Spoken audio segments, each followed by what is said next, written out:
The V90 T8 is a highly capable and efficient big estate, but it is not as versatile or as smooth riding as a Volvo should be. If you're looking for a large luxury estate equipped with a plug, your options are limited.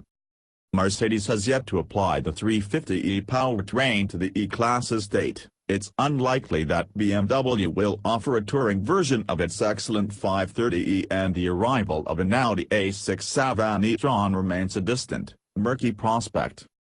That leaves the Swedes. Volvo, specifically, with the T8 badged version of its handsome V90 estate, which solely oil-burning guys were rather fond of. This flagship wagon uses a similar mechanical setup to the T8 XC90 SUV, which is to say a force-fed four-cylinder petrol engine. The marque no longer indulges in a greater cylinder count for any model that drives the front axle, while an electric motor does so for the rear. Bridging the two power sources is a 10.4 kWh battery pack, larger, surprisingly, than the 9.2 kWh unit in the XC90, that can be brimmed in as little as 2.5 hours. Volvo has usefully positioned the unit as though it were the car's spine, meaning boot space isn't sacrificed in order to give the car its hybrid status, as is typically the case. Claimed electric range is 28 miles, just about par the FEV course in 2017 and enough for a reasonably short commute. Charge up at work and the V90 T8 could be the cheapest 400 bhp estate car you've ever run. The numbers reflect that power output, 0 to 62 miles per hour, is summarily dispatched in just 4.8 seconds, while top speed is 155 miles per hour. More or less an exact match for the V8 engine B7 Audi RS4, which not so long ago seemed outrageously quick for an estate. What that car couldn't claim, of course, was CO2 emissions of just 46 grams/km. That means you'll pay no tax for the first year of V90 T8 ownership, while combined fuel economy is 141.2 miles per gallon.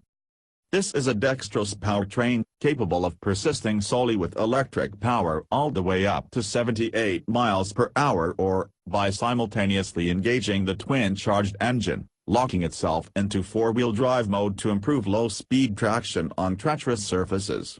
Replenishing the battery on the move is a matter of selecting the battery charge function within the slick central touchscreen, at which point the T8 morphs into a 312 bhp front driver.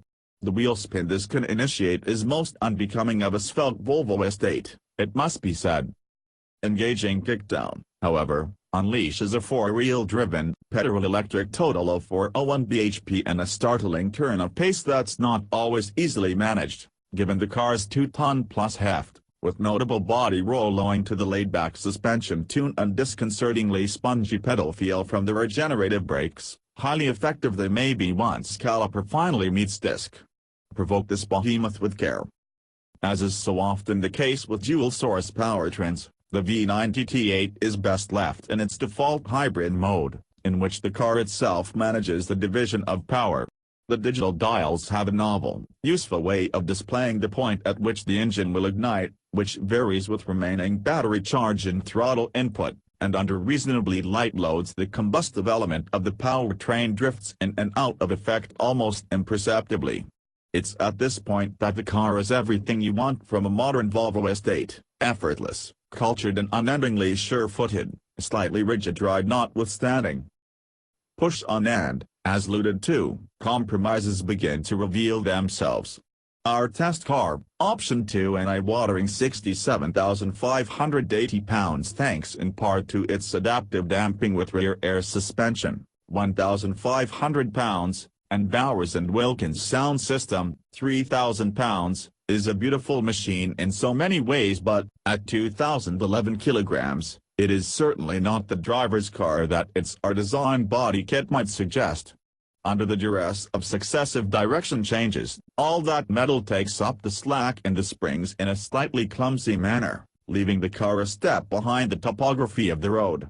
The engine, though effective, also takes on a flat, industrial tone when stressed.